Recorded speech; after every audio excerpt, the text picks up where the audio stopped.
Route 100, a scenic byway cutting through the heart of Vermont, became an unlikely stage for political protest.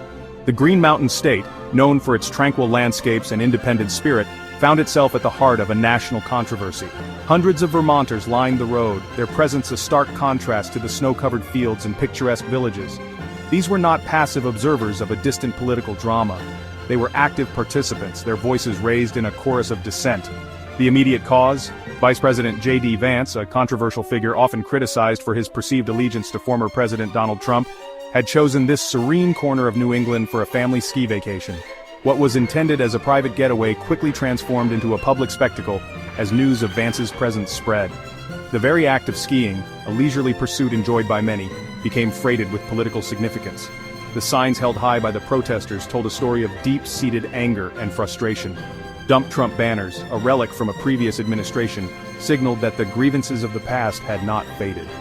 Newer signs bearing slogans like "Vance Go Home" reflected the immediate outrage at the vice president's presence. This was not merely a protest against a single politician, it was a manifestation of anxieties about the direction of the country. The protests in Waitsfield, while triggered by Vance's visit, were fueled by a confluence of anxieties that had been simmering for years. Vermont, a state with a long tradition of progressive politics, had witnessed with growing unease the policies enacted by the Trump administration and its successor.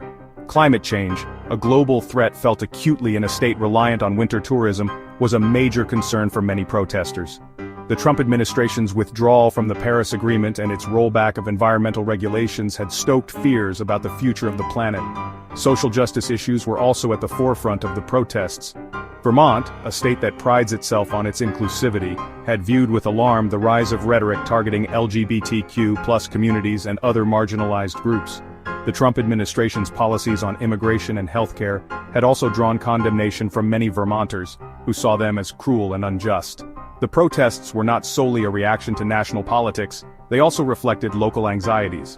Vermont, like many rural states, had been grappling with the economic fallout of globalization and automation. The decline of manufacturing jobs and the struggles of small farms had left many feeling left behind.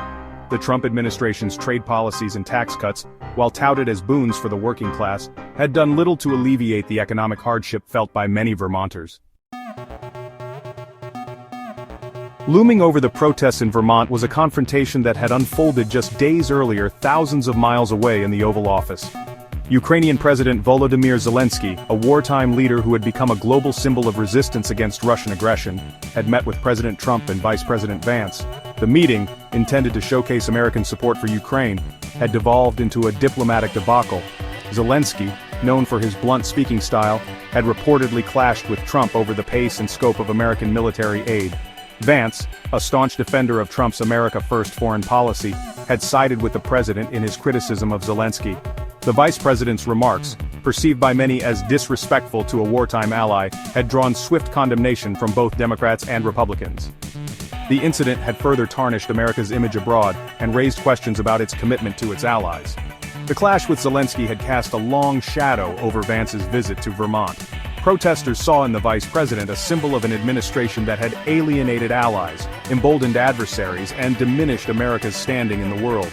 The signs and chants directed at Vance were not just about domestic grievances, they were also an expression of anxieties about America's role in the world. The protests in Waitsfield, while significant in their own right, were also emblematic of a broader trend in American politics. The country, deeply polarized along political and cultural lines, seemed increasingly unable to engage in civil discourse. The Trump presidency had exacerbated these divisions, unleashing a torrent of anger and resentment that continued to roil the nation. The protests in Vermont, a state often seen as a bastion of civility, were a stark reminder that even in the most idyllic corners of America, political tensions simmered just beneath the surface. While the protests dominated the headlines, it was important to acknowledge that not all Vermonters shared the same views. A smaller contingent of Trump and Vance supporters also made their presence known, gathering near the ski resort where the vice president was staying. They waved pro-Trump flags, chanted slogans in support of the administration, and engaged in heated exchanges with protesters. The presence of these counter-protesters, while dwarfed by the size of the main demonstration, served as a reminder that even in this predominantly liberal state, support for Trump and his brand of politics persisted. The events in Waitsfield, a microcosm of the broader political landscape, left many wondering about the future of American democracy. Could a nation so divided find common ground? Could civil discourse prevail in an era of hyper-partisanship and social media echo chambers? The answers to these questions remained elusive, but one thing was clear. The protests in Vermont were not an isolated incident but rather a symptom of a deeper malaise afflicting American society.